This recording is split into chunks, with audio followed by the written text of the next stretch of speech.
Number 1. Timothy McVeigh.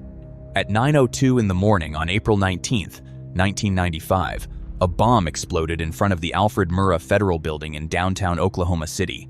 The blast destroyed the entire north face of the 9-story building, collapsed multiple floors, and sent debris across several city blocks.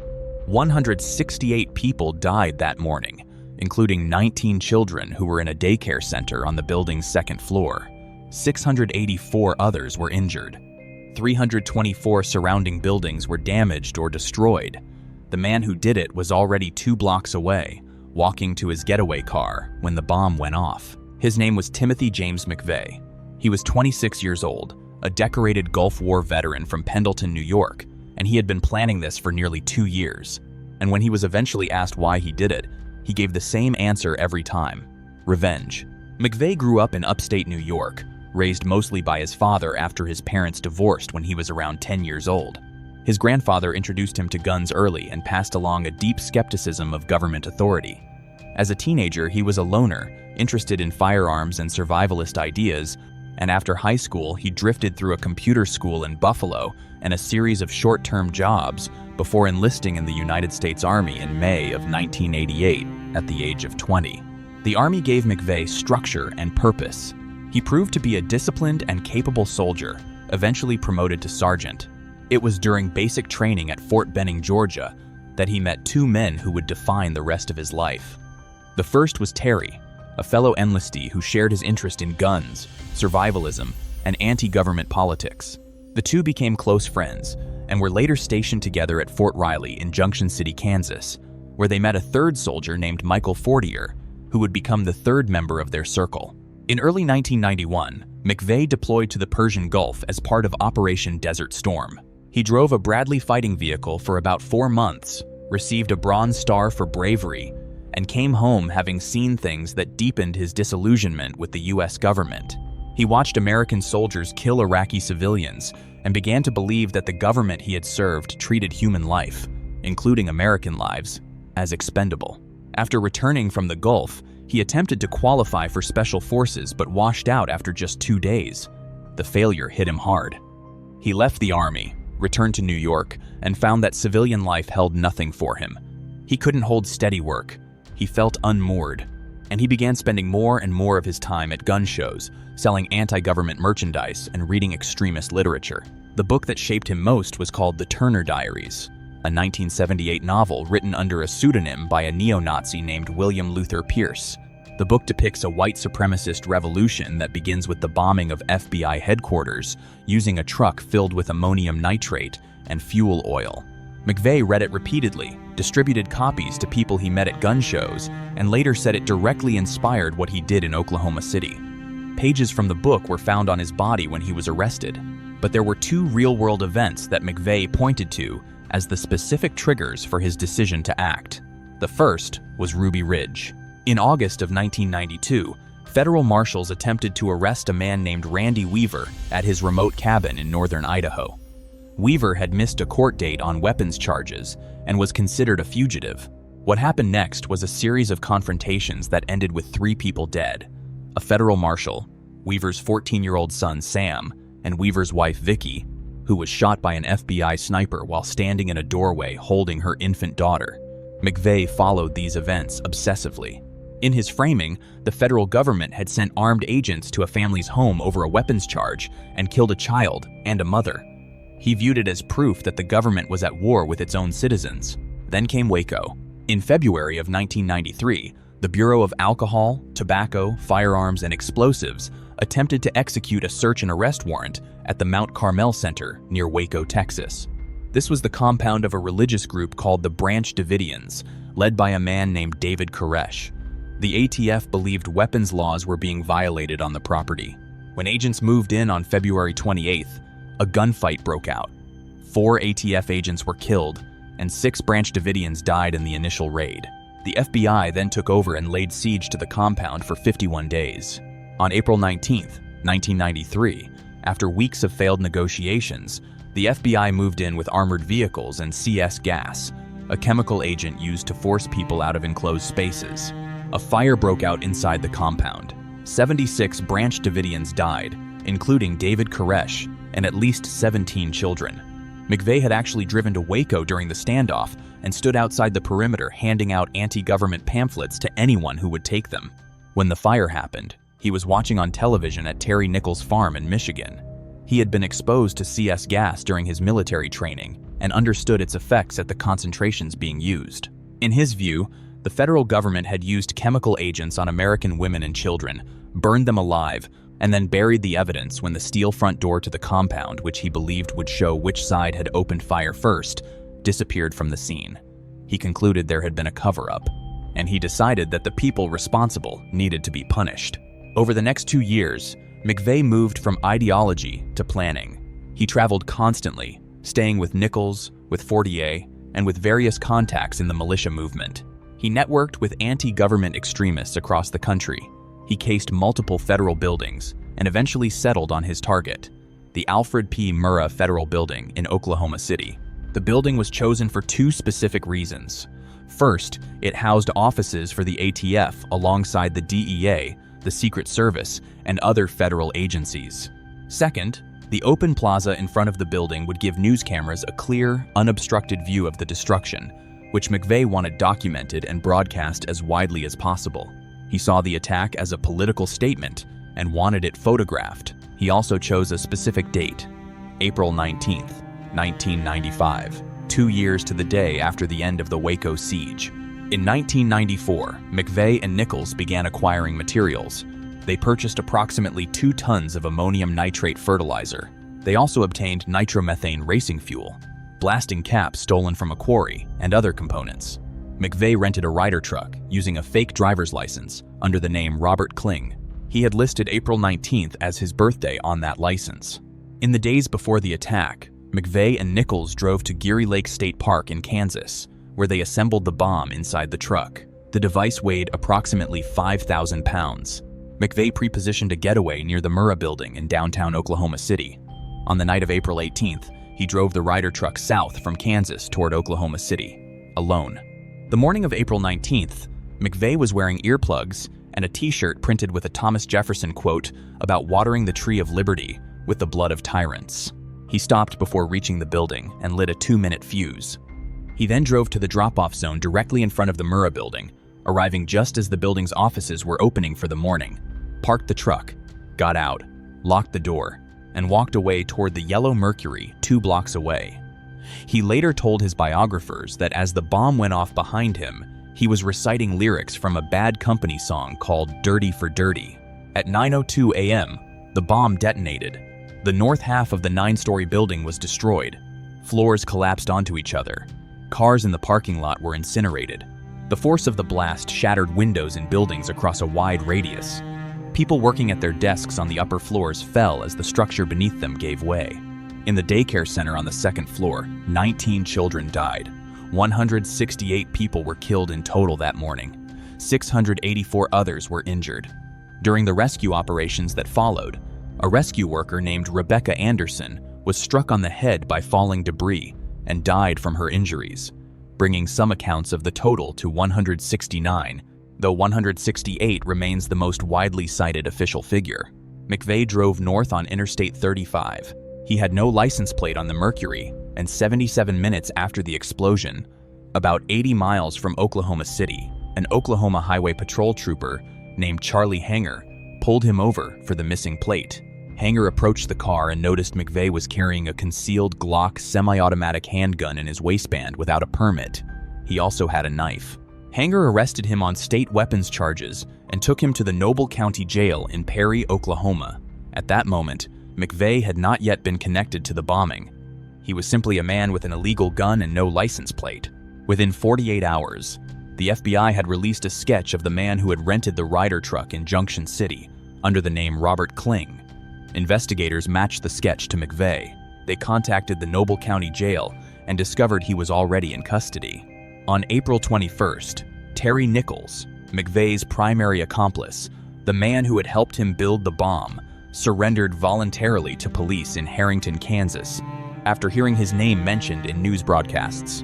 Michael Fortier, who had known about the plan but had not taken part in building or delivering the bomb, later agreed to testify against both men in exchange for a reduced sentence.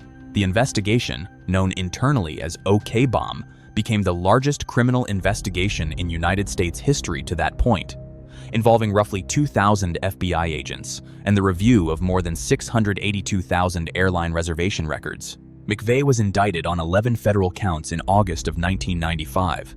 The 8 murder counts covered only the federal law enforcement officers who were on duty in the building at the time of the bombing. Federal courts had jurisdiction over those deaths. The remaining 160 civilian deaths fell under Oklahoma state jurisdiction. Because McVeigh received the federal death penalty, the state of Oklahoma did not file separate murder charges for the other victims. The trial was moved from Oklahoma City to Denver, Colorado, a change of venue granted in February of 1996 on the grounds that no jury in Oklahoma could be expected to render an impartial verdict. The trial began April 24, 1997. McVeigh was convicted on all 11 counts on June 2, 1997, after a jury deliberated for less than 24 hours. On August 14, 1997, Judge Richard Paul Match sentenced him to death by lethal injection. Before the sentence was formally pronounced, McVeigh was given the opportunity to address the court. He rose and read a single quote from a Supreme Court dissent by Justice Louis Brandeis. "Our government is the potent, the omnipresent teacher. For good or for ill, it teaches the whole people by its example." Then he sat down. That was all he said. Terry Nichols was convicted separately in December of 1997 on federal charges of conspiracy and involuntary manslaughter and sentenced to life in prison without parole. He was later tried in Oklahoma State Court on 160 first-degree murder counts and again received life. Michael Fortier was sentenced to 12 years in prison and fined $200,000 for knowing about the plot and failing to warn anyone. He was released in January 2006 after serving 10.5 years. McVeigh spent the next several years on federal death row, declining to pursue appeals. In December of 2000, he formally waived all remaining legal challenges and asked a judge to set his execution date. In April of 2001, just weeks before he was scheduled to die, he wrote a letter to Fox News, laying out his reasons for the bombing in explicit detail. His execution was briefly delayed by 30 days when the FBI disclosed it had failed to turn over more than 3,000 pages of investigative documents to McVeigh's defense team, a serious procedural failure. A court reviewed the documents and determined they were not significant enough to warrant a new proceeding. The execution was rescheduled. On June 11, 2001, at 7:14 in the morning, Timothy McVeigh was executed by lethal injection at the United States Penitentiary in Terre Haute, Indiana. He became the first person executed by the United States federal government in 38 years. Number 2. Ismail Brinsley. Ismail Abdullah Brinsley walked up to the passenger side of a marked NYPD patrol car parked along Myrtle Avenue in the Bedford-Stuyvesant section of Brooklyn, raised his semi-automatic handgun to the open window, and fired 4 times. It was around 2:47 in the afternoon on December 20th, 2014. Officers Rafael Ramos and Wenjian Liu, both assigned to the 84th Precinct and working a crime reduction detail in the neighborhood that afternoon, never even had a chance to react. Both men sustained fatal gunshot wounds and were pronounced dead at the hospital shortly after. Brinsley was 28 years old, born in Brooklyn. Over the previous decade, he had been arrested 19 times across Georgia and Ohio. He had served 2 years in a Georgia prison on a gun charge and had been out for just over a year. He had no steady job, no stable home, and was estranged from both his mother and his sister. By his family's own account, his childhood had been so troubled and violent that his own mother was afraid of him. The day had actually started hours earlier, across state lines in Owings Mills. That morning, Brinsley showed up at the apartment of his ex-girlfriend, 29-year-old Shaneka Thompson. The two got into an argument. At some point during that argument, he pulled out the gun and turned it on himself. Thompson talked him down. Then, without warning, he pointed it at her instead, shot her once in the abdomen, grabbed her phone, and walked out the door. He left her wounded in her apartment, made his way to a bus stop, boarded a Bolt bus, and headed north to New York City. Somewhere on that bus ride, he picked up Thompson's stolen phone and posted to her Instagram account. He uploaded a photo of a silver semi-automatic handgun alongside what appeared to be blood-stained camouflage pants. The caption read, "I'm putting wings on pigs today. They take one of ours. Let's take 2 of theirs. He tagged it with the hashtags Shoot the Police, Rest in Peace Eric Garner, and Rest in Peace Mike Brown, and closed it with the words, This may be my final post. That post was a direct reference to 2 deaths that had shaken the country just weeks earlier. A grand jury had declined to indict NYPD officer Daniel Pantaleo in the death of Eric Garner, who died on Staten Island in July of that year after a police chokehold during an arrest. Around the same time, a separate grand jury in Missouri declined to indict the officer who shot and killed Michael Brown in Ferguson. Protests had been spreading across the country for weeks, and tensions on the streets were still running high. Brinsley name-dropped both men in that post, framing what he was about to do as payback. While Brinsley was making his way through Brooklyn, Baltimore County Police had already connected the Instagram post to the shooting of Thompson earlier that morning in Maryland. They tracked her stolen phone to Brooklyn and immediately sent a warning to the NYPD that Brinsley was in the city, he was armed, and he had made his intentions clear. That warning reached the NYPD at around 2:46 in the afternoon, just a minute before Brinsley opened fire. Before approaching the patrol car, he had stopped 2 men on the sidewalk nearby, asked them about their gang affiliation, told them to follow him on Instagram, and said, "Watch what I'm going to do." Then he walked over to the cruiser and opened fire. Ramos, 40, was in the driver's seat. Lou, 32, was beside him. Brinsley fired 4 times through the open window, hitting Ramos 3 times and Lou once. 2 Con Edison workers who witnessed the shooting immediately called police. Both officers were rushed to Woodhull Medical Center, where they were pronounced dead. The moment the last shot was fired, Brinsley took off on foot. NYPD officers gave chase and followed him into the subway system, where they found him minutes later on the platform of the Myrtle Willoughby Avenue station on the G train. He had shot himself in the head with the same gun he used to kill both officers. He was declared dead at the hospital. At the press conference that evening, Commissioner William Bratton said both officers had been, in his words, quite simply, assassinated, targeted for their uniform. He confirmed Brinsley had no known connection to any terrorist organization. A newspaper report had linked him to the Black Guerrilla Family Prison Gang, but federal officials denied any verified connection, and the NYPD did not treat it as credible. Because Brinsley died the same day, there was no arrest, no trial, and no sentencing. Number 3. Micah Xavier Johnson. Micah Xavier Johnson pulled his black SUV sideways onto Lamar Street in downtown Dallas, right in front of El Centro College, and stepped out into the night. He put on a body armor vest, picked up his rifle, and walked toward the crowd. It was just before 9 o'clock in the evening on July 7th, 2016. A few hundred feet away, a peaceful Black Lives Matter protest was wrapping up along Main Street. Nearly 100 police officers had been flanking the demonstrators all evening, and up to that point, everything had been calm. Johnson had been there too, and before he opened fire, witnesses say he briefly chatted with some of the officers he was about to shoot.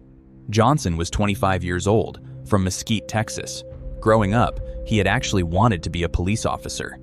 He joined the Army Reserve straight out of high school in 2009, trained as a carpentry and masonry specialist, and by all account, was idealistic and enthusiastic about his service.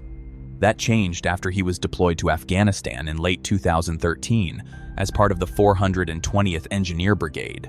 About 6 months into that deployment, in the spring of 2014, a female soldier in his unit accused him of sexual harassment. The Army sent him home immediately, disarmed him in the middle of a war zone, placed him under 24-hour escort, and recommended he be removed from the service with an other than honorable discharge. The woman who filed the complaint requested a protective order and stated that she wanted Johnson to receive mental help. He returned home deeply changed.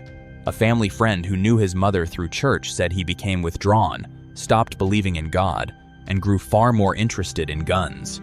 His mother simply said, "The military was not what Micah thought it would be." Despite the recommendation for a harsher discharge, Johnson somehow received an honorable discharge in April of 2000. From that point on, Johnson lived quietly with his mother in Mesquite, working at a local agency that provided care for children and adults with learning disabilities. But behind closed doors, he was spending the previous 2 years building an arsenal. When police later searched his home, they found rifles, ballistic vests, bomb-making materials, chemical and electronic components for explosives, and a personal journal filled with combat tactics. Investigators were convinced he had been planning a much larger attack for some time. His online activity only reinforced that picture. His Facebook page showed he had followed several black nationalist and militant groups, including the African American Defense League and the New Black Panther Party. His profile photo showed him in a dashiki, raising his fist, with the words "Black Power" beneath it. Friends who knew him said he had been posting frequently about police killings of black men in the months leading up to the attack, though none of them said anything pointed to what he was planning. Just 3 weeks before the Dallas shooting, he showed up at a local anti-Trump rally and offered to volunteer as a security guard on the condition that he could bring his gun. The organizer told him no. Then, within the same week as the attack, 2 more police killings of black men dominated the national news. On July 5th, Alton Sterling was shot and killed by officers in Baton Rouge, Louisiana, while pinned to the ground outside a convenience store. The following day, Philando Castile was shot and killed during a traffic stop in Falcon Heights, Minnesota, his fiancée live-streaming the aftermath from the passenger seat with her young daughter in the back. Dallas Police Chief David Brown later said he believed those 2 deaths in such rapid succession sparked Johnson's decision to fast-track whatever plans he already had, and that he saw the protest in Dallas that evening as his opportunity. Back on Lamar Street, Johnson opened fire from a position of cover, targeting clusters of officers gathered near the protest route. He moved using military-style flanking tactics. At one point, he stalked DART officer Brent Thompson to a concrete pillar Thompson was using for cover, fired around one side to draw his attention, then circled around to the other side and shot him from behind. Thompson died at the scene. Johnson then attempted to break into El Centro College through a glass entrance on Lamar Street, but 2 campus officers inside returned fire and forced him to move on. He made his way around to Elm Street, entered the building through another door, and barricaded himself inside, navigating the building's layout with a familiarity that investigators later attributed to his prior enrollment at the nearby Richland College. By the time he was cornered in a parking garage inside the building, 5 officers were dead and several others were wounded. During the 2 hours that followed, police attempted to negotiate with Johnson. He was anything but cooperative, laughing, singing, and at one point asking the negotiators how many officers he had killed. He told them he was acting alone, had no ties to any organization, and that he was furious about the police shootings of black men across the country. He specifically said he wanted to kill white people, white officers in particular. At some point during the standoff, he wrote the letters RB on a wall in his own blood. What those initials mean was never publicly confirmed. Around 2:30 in the morning on July 8th, after all negotiations had broken down and officers continued to take fire, Dallas Police Chief David Brown made the decision to end the standoff in a way that had never been done before in American law enforcement. A bomb disposal robot was fitted with approximately 1 pound of C4 explosive and sent down the hallway toward Johnson's position. When it was just feet away, police detonated it. Micah Xavier Johnson was killed instantly. The 5 officers who died that night were Brent Thompson, 36, of the Dallas Area Rapid Transit Police, Patrick Zamaripa, 33, Michael Kroll, 40, Lorne Aarons, 48, and Michael Smith, 55, all of the Dallas Police Department. 7 more officers were wounded, along with 2 civilians. It remains the deadliest single attack on American law enforcement since September 11th, 2001. Because Johnson died at the scene, there was no arrest, no trial, and no sentencing. Number 4. Emmanuel Kadega Sampson. Just before 11:15 on the morning of September 24th, 2017, Emmanuel Kadega Sampson pulled his blue Nissan Xterra into the parking lot of Burnett Chapel Church of Christ in Antioch, Tennessee, left the engine running, and stepped out. He was wearing a tactical vest and a motorcycle-style mask with a clown smile printed on it, and in each hand he carried a loaded pistol. Inside, Sunday morning service had just come to an end. Sampson was 25 years old, originally from Sudan, and had been living in the United States since 1996. The choice of location was not random. Sampson had attended this very church years earlier. He knew the congregation. He knew the building. And according to prosecutors, he arrived that morning with a very specific goal: to kill at least 10 white churchgoers in retaliation for the 2015 Charleston Church massacre, in which white supremacist Dylan Roof walked into a black church in South Carolina and murdered 9 black worshipers during Bible study. Before he even stepped out of that parking lot, Sampson had already left behind a note in his vehicle referencing Roof and the Charleston shooting. He had also sent a goodbye video to his cousin and left a suicide note for his girlfriend. 38-year-old Melanie Crow was walking to her car after service, still carrying her Bible and the notes she had taken during worship, when Sampson opened fire on her in the parking lot. He shot her once in the face and then 3 more times in the back as she tried to flee, with bullets striking her heart, liver, rib, and kidney. She died at the scene. Sampson then walked to the rear entrance of the church, stepped inside, and moved silently down the aisles, firing as he went.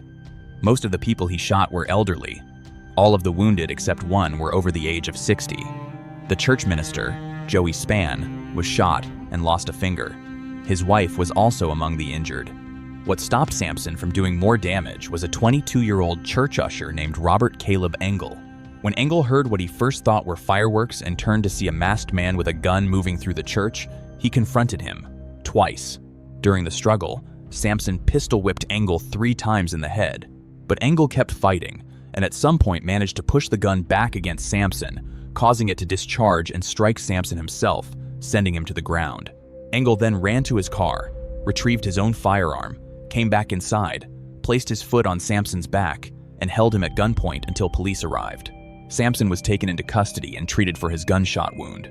After waiving his rights, he admitted to police that he had arrived at the church armed and had fired upon the building. He also told investigators he had been hearing voices and had a vision of Burnett Chapel before the attack.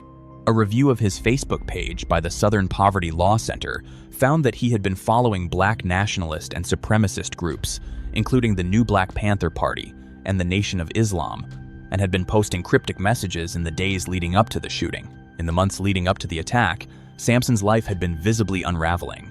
Police records showed he had expressed suicidal thoughts as recently as June of that year. He had been struggling to hold a job and had 2 domestic disputes with his girlfriend earlier in 2017, neither of which led to an arrest. His trial began on May 20th, 2019, nearly 2 years after the shooting. His defense attorney argued that Sampson was suicidal and had gone to the church that morning looking to die, not to commit a racially motivated massacre. The prosecution countered with the note, the weapon stockpile, the targeted location, and the racial profile of the congregation. Deputy District Attorney Amy Hunter told the jury in her opening statement that Sampson had gone to Burnett Chapel with the intent to murder a minimum of 10 white churchgoers that day. The jury deliberated for less than 5 hours before finding him guilty on all 43 counts, including first-degree murder, attempted murder, aggravated assault, and civil rights intimidation. During the trial, the prosecution played recorded phone calls Sampson made from jail to his then-girlfriend. In one of them, he asked her how he looked on the news. After the verdict was read, Minister Joey Spann told reporters that in nearly 2 years, his congregation had not heard a single word of apology from Sampson. He was sentenced to life in prison without the possibility of parole. The district attorney did not seek the death penalty. Sampson is currently serving that sentence at Riverbend Maximum Security Institution in Nashville. Number 5. Christopher Dorner. On the evening of February 3rd, 2013, Christopher Dorner walked into the parking garage of a condominium complex in Irvine, California, and shot 2 people to death inside a parked car. The victims were 28-year-old Monica Kwan and her 27-year-old fiancé, Keith Lawrence. There was no apparent connection between the killer and the couple, at least not at first. Irvine police had very little to go on, and for roughly 24 hours, the motive was completely unclear. That changed the following morning, when an 11,000-word document posted online under Dorner's name became public. It named Monica Kwan's father, retired LAPD Captain Randall Kwan, as one of the people directly responsible for ruining his life, and it promised that what had happened in that parking garage was only the beginning. Christopher Dorner had joined the Los Angeles Police Department in 2005, while simultaneously serving in the United States Navy Reserve. By all early accounts, he took the job seriously. He was trained as a marksman, earning a Navy rifle marksmanship ribbon and a Navy pistol shot ribbon with expert device, and he had spent years working toward a career in law enforcement. But his time with the LAPD lasted less than 4 years, and it ended over a single disputed incident that he would spend the rest of his life trying to undo. In July of 2007, Dorner and his training officer, Sergeant Teresa Evans, responded to a disturbance call at the Doubletree Hotel in San Pedro. A man named Christopher Gettler, who had a history of schizophrenia and dementia, had refused to leave the property and was uncooperative when officers arrived. During the arrest, Gettler swung at the two officers, and a physical struggle followed. Evans deployed a taser, and Gettler was eventually taken into custody. He was brought to the station and treated for facial injuries. At that point, he did not mention being kicked. About 2 weeks later, Dorner filed a formal complaint against Sergeant Teresa Evans, alleging she had kicked Gettler 3 times in the face while he was on the ground and already in handcuffs. The timing became a significant problem for Dorner's credibility. The complaint was filed the day after Evans submitted a performance evaluation, stating that Dorner needed to substantially improve, a detail the LAPD later pointed to as evidence that the complaint was retaliatory rather than genuine. The department investigated for several months. 3 hotel employees said they had not seen Evans kick Gettler. A Port police officer on scene also testified he had not witnessed it. Gettler's father, however, testified that his son had told him a female officer kicked him, and in a videotaped interview recorded by Dorner's attorney, Gettler himself stated that a female officer had kicked him. But when Gettler testified at the hearing in person, his responses were described as largely incoherent and non-responsive, a consequence of his deteriorating mental illness. The board ruled unanimously in Evans' favor.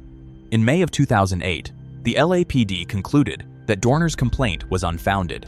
The investigation found that he had made false statements to a superior and to internal affairs investigators. The department decided to fire him in September of 2008, and his termination was finalized in February of 2009. Randall Kwan, the same retired LAPD captain whose daughter Dorner would later kill, had served as his legal counsel during that Board of Rights hearing. In his manifesto, Dorner wrote that Kwan had failed him, that the representation had been inadequate, and that Kwan bore responsibility for what happened. He also named Evans directly, accusing her of orchestrating his firing because he had reported her misconduct. Dorner exhausted every legal path available to him. He filed a civil lawsuit in 2010, but was dismissed. He appealed to the California Court of Appeal, which issued its ruling on October 3, 2011, affirming the lower court's decision. The court found that the LAPD had substantial evidence for its conclusion that Dorner was not credible. The presiding judge in an earlier proceeding had written that he was uncertain whether Evans had kicked Gettler or not, but under California law, administrative findings carry a presumption of correctness, and the burden of proof fell on Dorner to overcome that. He could not. What followed over the next year and a half was a period of steady deterioration. Dorner moved back in with his mother in La Palma. People who knew him described a man who had become increasingly withdrawn, unable to hold employment, and wholly consumed by the conviction that he had been wronged and that the system had conspired to protect those who wronged him. He framed his firing not just as a professional grievance but as a racial one, and he connected what happened to him to the LAPD's long-documented history of racism, from the Rodney King beating in 1991 to the Rampart corruption scandal that followed. In his manifesto, he wrote that the department had not changed since those days, that things had gotten worse. On February 1st, 2013, the same day he was honorably discharged from the Navy Reserve at the rank of lieutenant, Dorner mailed a package to CNN journalist Anderson Cooper. Inside was a DVD laying out his case against the LAPD, a challenge coin that had been issued by former LAPD chief William Bratton, and a handwritten note reading 1 MOA, meaning 1 minute of angle, a reference indicating the coin had been shot at 100 yards within a 1-inch grouping. He was announcing what he was capable of before he ever pulled a trigger. 2 days later, Monica Kwan and Keith Lawrence were dead. The manifesto that surfaced on February 4th made the full scope of Dorner's intentions unmistakably clear. He listed approximately 40 law enforcement personnel by name, people he was prepared to kill. He wrote that he was declaring unconventional and asymmetric warfare on LAPD officers, their families, and their associates. He issued a single demand, a public admission from the LAPD, that his termination had been in retaliation for reporting excessive force. He also wrote, directly addressing Randall Kwan, "I never had the opportunity to have a family of my own. I'm terminating yours." The LAPD mobilized immediately. Protection details were assigned to roughly 50 named targets across Southern California. Thousands of officers were put on heightened alert. Patrol officers were pulled off motorcycles to reduce their exposure. It was the largest protective operation the department had mounted in years. Dorner, meanwhile, had left the state. Surveillance footage and military records placed him at Naval Base Point Loma in San Diego between February 4th and 6th. He attempted to steal a boat from an 81-year-old man at the Southwestern Yacht Club, apparently trying to flee to Mexico or plant a false trail, but he couldn't get the engine running and left. He surfaced briefly near Navy Outlying Field in Imperial Beach, approaching two sailors in a parking lot, but they only recognized him after seeing his face on the news the following day. Then he started moving north. Just after 1 a.m. on February 7th, a man named Lee McDaniel spotted Dorner at a gas station south of Corona, recognized him from television coverage, and flagged down 2 LAPD officers who happened to be nearby on their way to guard a named target. The officers located Dorner's gray Nissan Titan and followed him onto the northbound I-15 freeway. Around 1:20 in the morning, Dorner exited at Magnolia Avenue in Corona and opened fire, grazing one officer in the forehead and disabling the patrol car. Their LAPD radio was out of range, and the 2 officers, now stranded, had to borrow a passing motorist's cell phone to call for help. 13 minutes later, Riverside police officers Michael Crane, 34 years old, and his trainee Andrew Tachias were sitting in their patrol car at a red light at Arlington and Magnolia Avenues, about 10 miles from where the first shooting had just occurred. Dorner drove through the intersection, firing at least 13 rounds into their patrol car as he passed, then continued driving north. A witness nearby described a grinning Dorner in camouflage and wraparound goggles, pointing a rifle out his window. Crane was killed. Tachias was seriously wounded. Dorner briefly exchanged gunfire with California Fish and Wildlife game wardens before continuing his route. Later that same morning, the fear that had taken hold of Southern California law enforcement produced a separate catastrophe. LAPD officers assigned to protect a named target in Torrance opened fire on a blue pickup truck, mistaking it for Dorner's vehicle. Inside were an elderly woman and her daughter, delivering newspapers before dawn. Both were struck and wounded. A second vehicle was shot at in another case of mistaken identity the same morning. Neither vehicle resembled Dorner's truck closely. The LAPD faced immediate and severe criticism for both incidents, and the city would eventually reach a financial settlement with the women who were shot. Shortly after, Dorner's own truck was found burned on a forest road near Big Bear Lake in the San Bernardino Mountains, roughly 7,000 feet in elevation. A massive search of the mountain community was launched. Officers went door to door in sub-freezing temperatures. Dorner was nowhere to be found. On February 9th, LAPD Chief Charlie Beck addressed Dorner directly through the media, announcing that the department would reopen the disciplinary case that led to his firing and re-examine his allegations of racism.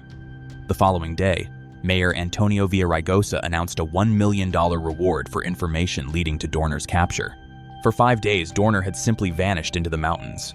On February 12th, the Reynolds couple, James and Karen, owners of the Mountain Vista Resort near Big Bear Lake, were tied up inside their own cabin by a man they later identified as Dorner. He stole their SUV and left. Karen Reynolds managed to free herself and call police.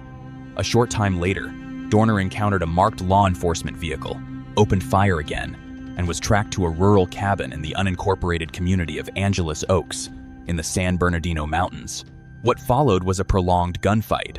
San Bernardino County Sheriff's Detective Jeremiah McKay, 35 years old, was shot and killed during the exchange. A second deputy was wounded. Law enforcement eventually deployed tear gas and pyrotechnic devices in an attempt to force Dorner out of the cabin. The structure caught fire, though whether those devices directly caused it was never formally established. Either way, Dorner never came out. He was found dead inside once the fire had burned itself out. On February 14th, the charred remains were positively identified as Christopher Dorner's. The autopsy confirmed he had died from a self-inflicted gunshot wound to the head. He had killed 4 people in 9 days: Monica Kwan, Keith Lawrence, Officer Michael Crane, and Detective Jeremiah McKay. 3 others were wounded. No arrest was ever made. No trial ever took place. The Riverside County District Attorney had filed formal charges against Dorner on February 11th, 1 count of murder and 3 counts of attempted murder. But he was dead within 24 hours of those charges being filed. The $1 million reward was later divided among 4 people by a judge: $800,000 to the Reynolds couple Dorner had held hostage, $150,000 to a man named Daniel McGowan, and $50,000 to Lee McDaniel, the man who had spotted Dorner at the gas station. Number 6. Jody Herring. Jody Herring had already lost 2 daughters to Vermont's child welfare system by the time her youngest was taken from her. So when the Department for Children and Families finalized custody of her 9-year-old on July 10, 2015, it wasn't just a court ruling to her, it was the state taking her last child, and she already knew exactly who to blame. Herring was 40 years old and living in South Bear, Vermont. Her history with DCF went back years. 2 older daughters had been removed from her care at different points, and her grandchild had been taken as well. The youngest daughter was the one she fought hardest to keep. By all accounts, the 2 were exceptionally close. When DCF placed the girl into her father's custody earlier that year, things got worse for Herring. Her boyfriend at the time, Henry Premont, later testified that she told him she wanted to shoot people in the head and watch the brain matter splatter. She told him people were going to pay, and at some point, she showed him a handwritten list with names on it, names of her own family members, her cousins Regina and Rhonda Herring, women she was convinced had been calling DCF and feeding information about her. On the morning of August 7, 2015, Herring called the Berlin farmhouse where Regina, Rhonda, and their mother Julie Ann Falzerano lived together. She left a message on the answering machine. Rhonda's daughter Tiffany heard it. Herring was screaming, telling them to stop calling DCF or she would come and shoot their brains out. Tiffany later left the house to go see a friend.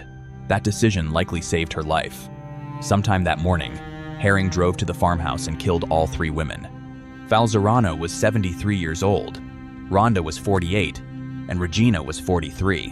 When the shooting started, Regina ran upstairs and barricaded herself in a room, but Herring got to her anyway. All 3 women were dead before Herring left that farmhouse. Their bodies weren't found until the following morning, but Herring wasn't done. She still had one more name on her list. Laura Sobel was a 48-year-old social worker at the Vermont Department for Children and Families office in downtown Barrie. She had 2 daughters of her own, a husband, and a master's degree from the University of Vermont. She had spent her career working child protection cases, and she had worked Jody Herring's. Herring held her personally responsible for losing her daughter. Before heading to Bear, Herring called her brother Dwayne and left 2 voicemails in the space of 4 minutes. The first told him to get a hold of her immediately. The second, left at 3 in the afternoon, told him to watch the news. She then drove to Barre City Place, the building that houses the DCF regional office in the middle of downtown, and pulled into the rear parking lot to wait. She had a Remington Model 700 hunting rifle with her stolen from Premont's home without his knowledge. She had extra rounds on her belt and more in her vehicle. Around 4:45 that afternoon, Laura Sobel walked out of the building. She was on the phone with her 11-year-old daughter at the time. Herring got out of her car, shouldered the rifle, and approached. She fired once, and Sobel dropped to the ground. Herring then walked up and fired a second shot at close range. Laura Sobel died where she fell. Washington County State's Attorney Scott Williams happened to be nearby and heard the shots. He ran to the scene, confronted Herring while she was still holding the rifle, and wrestled it away from her with the help of other bystanders. When police arrived moments later, Herring was calm. On the way to the police station, she kept talking about the shooting like it was nothing, officers said. Later that night in her jail cell, a camera caught her boasting about the killings and mocking one of the victims in their final moments. The bodies of the 3 women in Berlin weren't discovered until the next morning, when family members found them at the farmhouse. By that point, Herring had already been in custody for hours. She was charged with first-degree murder for Sobel's killing and 3 counts of second-degree murder for her family members. She pleaded not guilty at arraignment in August 2015. Then, in July 2017, she changed her plea, guilty on all 4 counts. Herring's attorney asked the court for leniency, pointing to a lifetime of documented trauma, a grandfather who had abused most of his 16 children, a father who died from a gunshot wound when she was 5 years old, years of poverty and instability. The defense argued she had an anxiety disorder and had reached out for help repeatedly without getting it. Judge John Pacht sentenced her to life without the possibility of parole for Sobel's murder, and concurrent sentences of 20 years to life for each of the other 3 killings. Jodi Herring is currently serving her sentence in Vermont. Number 7. Gavin Long.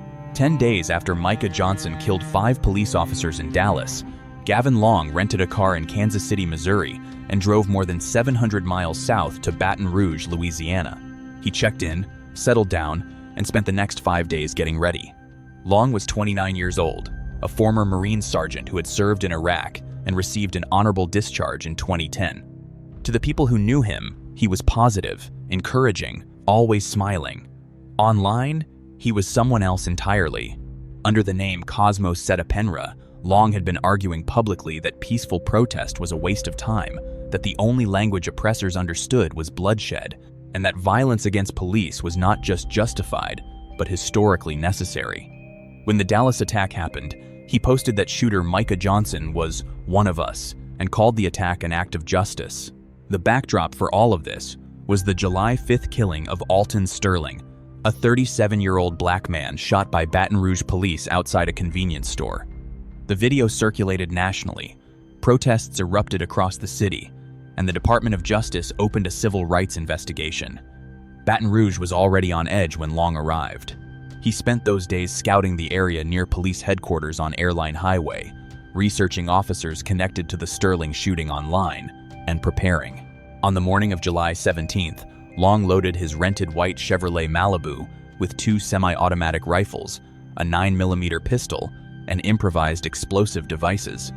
He put on all black clothing, strapped on a bulletproof vest, and partially covered his face with a ski mask.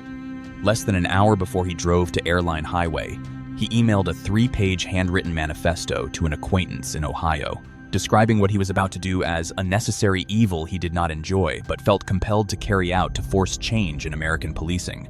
Around 8:30 that morning, Long was driving along Airline Highway when he pulled up alongside BRPD officer Matthew Gerald at a traffic light. Gerald, 41 years old and just 4 months out of the police academy, turned left into the Be Quick convenience store parking lot to grab a couple of energy drinks. Long watched him turn in, drove past, then made an illegal U-turn through oncoming traffic and came back. He parked his car next to the Hair Crown Beauty Supply store, right next to the Be Quick, got out with his rifle, and walked toward a marked patrol car parked at the gas pumps. The car was empty, so he went back to his vehicle. Someone inside the Be Quick saw the masked man with the rifle and warned Officer Gerald, who was still in the checkout line. Gerald and East Baton Rouge Parish Sheriff's Deputy Brad Garafola, who was also in the store, walked out to investigate and call for backup. Just after 8:40, the first shots were fired. Long opened fire on both men. Gerald was struck by 7 separate gunshot wounds to his head, trunk, and limbs, and went down. Garafola hid behind a dumpster behind the beauty supply store, firing back 13 times as he moved. He then spotted his wounded colleague on the ground and moved toward him to help. Long approached, shot Garafola dead, then walked back and shot the already wounded Gerald again, killing him. BRPD Corporal Montrell Jackson arrived on the scene and engaged Long, firing twice before being shot and killed. 4 gunshot wounds to his face and trunk. Jackson was 32 years old. 9 days earlier, he had posted on Facebook about the emotional weight of policing during the protests, writing as a black officer that he received hostile stares in uniform and was treated as a threat out of it. Long killed him anyway. With 3 officers dead in under 5 minutes, Long kept moving through the commercial strip, passing civilians without a glance. East Baton Rouge Parish Sheriff Sid Gautreaux would later say, Long acted like anyone without a badge simply wasn't there. He rounded back behind the beauty supply store and shot BRPD Corporal Chad Montgomery, grazing him in the head, then pushed further down the strip to where Sheriff's Deputy Nicholas Tullier had returned to his patrol car after radioing in Long's license plate. Long fired directly into the car, striking Tullier in the head and abdomen, and walking closer with each shot. He then exchanged fire with Deputy Bruce Simmons, shooting him in the arm. The bullet shattered the bone and required a titanium rod to replace it. By around 8:46, the BRPD Special Response Team, which had been staged at headquarters due to the ongoing protests nearby, arrived on the scene. One SWAT officer took aim from about 100 yards away and shot Long in the leg, dropping him to the ground. Long tried reaching for his rifle, but 5 SWAT officers opened fire simultaneously. By 8:48, roughly 13 minutes after the first shot, it was over. Long was dead, his body carrying 45 separate gunshot wounds. 3 officers, Matthew Gerald, Brad Garafola, and Montrell Jackson, died that morning. Nicholas Tullier survived the initial attack but never fully recovered. He spent nearly 6 years in and out of a coma, suffering severe neurological damage, before dying on May 5, 2022, from complications related to his wounds. He was posthumously promoted to the rank of sergeant. In June 2017, East Baton Rouge Parish District Attorney Hiller Moore released a 26-page investigation report concluding that the officers who killed Long were fully justified in doing so, and it almost certainly prevented further deaths. Moore noted that Long appeared to have intended to continue on to the police headquarters after the ambush. Number 8. Bruce Pardo. Bruce Pardo spent Christmas Eve of 2008 in a Santa Claus costume, knocking on the door of a house full of people who were eating, playing cards, and watching their kids run around. When an 8-year-old girl opened that door, he shot her in the face. Pardo was 45 years old, a trained electrical engineer from the San Fernando Valley. By every outward measure, he was unremarkable. The people who knew him described him as pleasant. His own attorney said he was always cheerful. But over the course of 2008, 2 things happened that Pardo could not move past. His marriage fell apart, and he lost his job. He had married Sylvia Ortega in January 2006. Within the first year, Pardo refused to open a joint bank account with Sylvia and would not contribute to the cost of raising her 3 children from a previous relationship.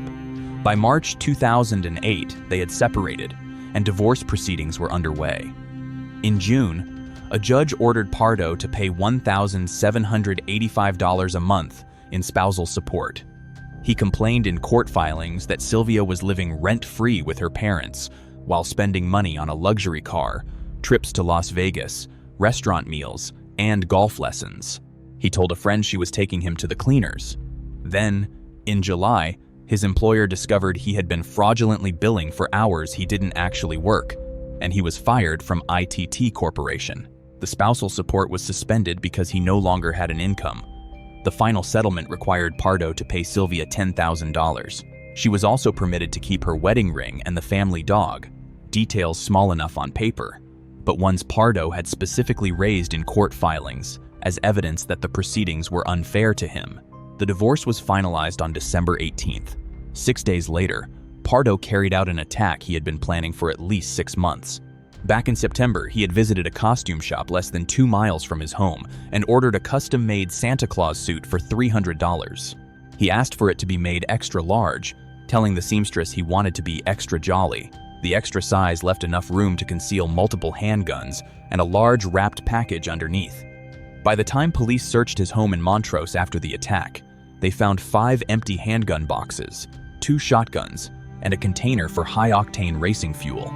He had also converted a rolling air compressor into a device capable of spraying 18 gallons of fuel across the interior of a home. On Christmas Eve, a few hours before the attack, Pardo stopped at a cafe he regularly visited in Montrose.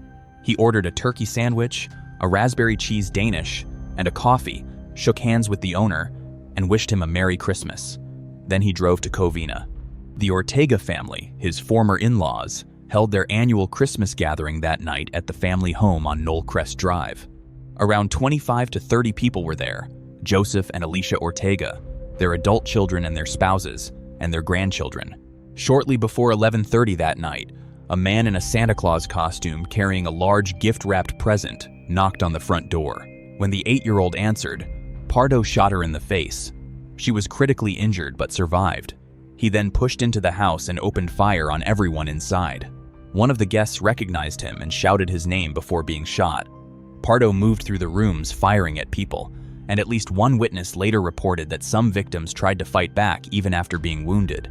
After shooting the partygoers, Pardo unwrapped the package and used the converted compressor to spray fuel across the interior of the house. He had planned to ignite it with a flare, but the fuel reached an open flame somewhere inside before he could, and the house exploded. Elements of the Santa suit melted into his skin. He had walked in planning to burn the place down and leave. Instead, he walked out with third-degree burns across his arms, hands, and torso. He changed out of the suit, got back into his rental car, and drove roughly 30 miles to his brother's house in Sylmar. Sylvia's surviving sister Letitia had hidden under a dining table during the attack. She made it to a neighbor's house, called 911, and identified Bruce Pardo as the shooter. 80 firefighters spent nearly 2 hours putting out the fire. The bodies inside were so severely burned that dental records were required to identify most of them. 9 people died. Sylvia Ortega, his ex-wife, her father Joseph and her mother Alicia, her brother Charles and his wife Cherry, her brother James, her sister Teresa, her sister Alicia Ortiz, and Alicia Ortiz's son Michael. 10 children were left without both parents. 3 others lost one parent. Around 3 in the morning on Christmas Day, Pardo's brother came home and found him dead from a self-inflicted gunshot wound to the head. Strapped to his body was $17,000 in cash, a plane ticket from Los Angeles to Moline, Illinois, and 2 more handguns. His rental car, parked nearby, had been rigged with remnants of the Santa suit set to ignite black powder and detonate around 200 rounds of ammunition if anyone disturbed it. When the bomb squad attempted to disarm it, the car exploded, though none of the officers were injured. A second rental car was located about 500 feet from the home of Scott Nord, Sylvia's divorce attorney. It contained maps of the United States and Mexico, supplies, and a gasoline canister. Police concluded Pardo had intended to carry out a second attack at Nord's home after leaving Covina. He also had a contentious relationship with his own mother because she had attended the divorce hearing and sided with Sylvia's family. Police later confirmed she had been on his list as well. She had been invited to the Christmas party but stayed home because she was sick. Number 9. Mark Barton. On the morning of July 29, 1999, Mark Barton typed a note on his computer explaining what he had already done and what he was about to do.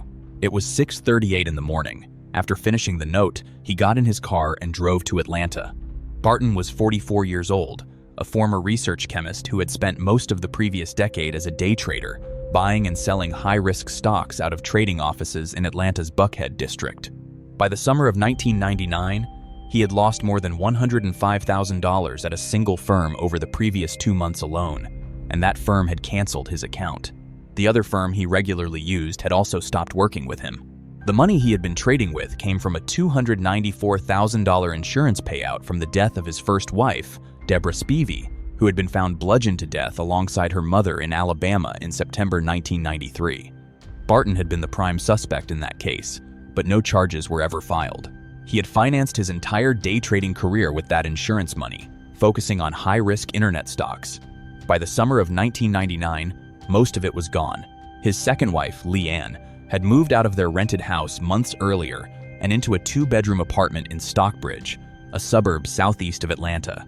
About 3 weeks before the killings, Barton showed up at her door with his 2 children from his first marriage, 12-year-old Matthew and 8-year-old Michelle, needing a place to live. She took them in. On the night of July 27, Barton killed Leanne with a hammer while she slept. He hid her body in the master bedroom closet, beneath blankets and behind boxes, so the children would not find her. The following night, July 28, he killed Matthew and Michelle the same way.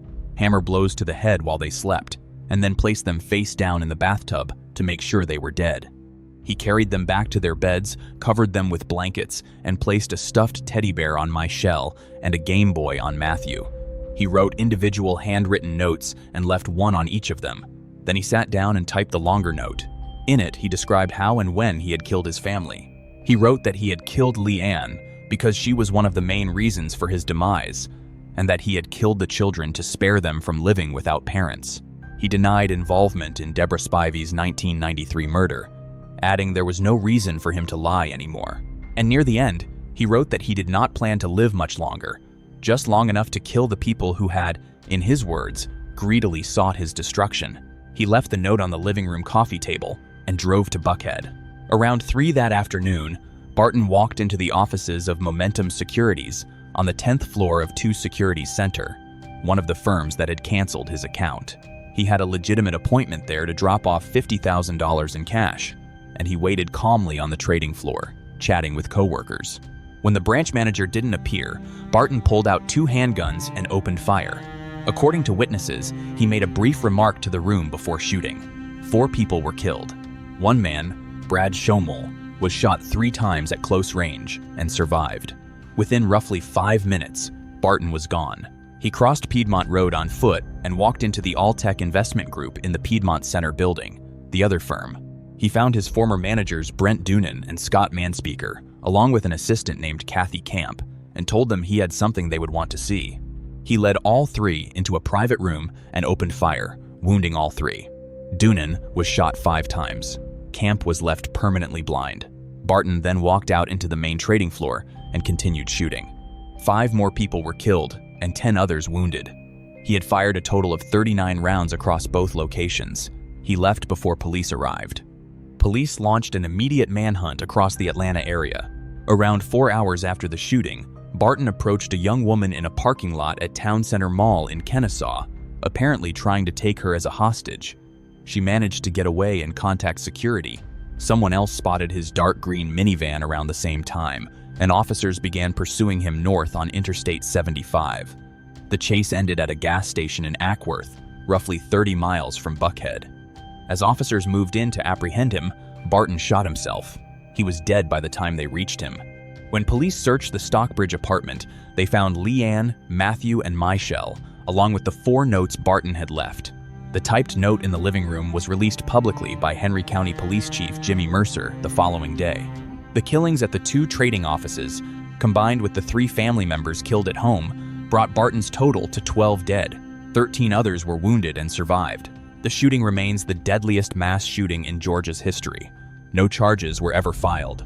No trial was ever held. Barton had made sure of that himself. Number 10. Scott Deckry. On the afternoon of October 12, 2011, Scott Deckry walked into a hair salon in Seal Beach, California, wearing a bulletproof vest and carrying 3 loaded handguns.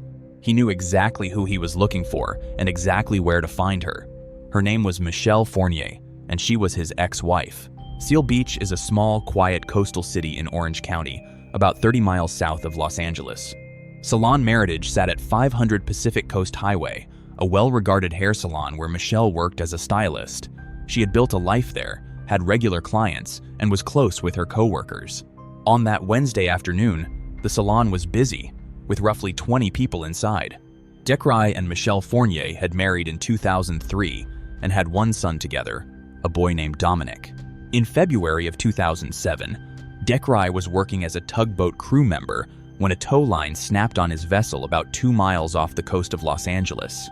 A 26-year-old crew member named Piper Cameron was struck by the severed line. The impact broke her neck and she died. Deckry suffered serious injuries to his leg in the same accident and was left with a permanent limp. He was later diagnosed with PTSD as a result of what he experienced that day.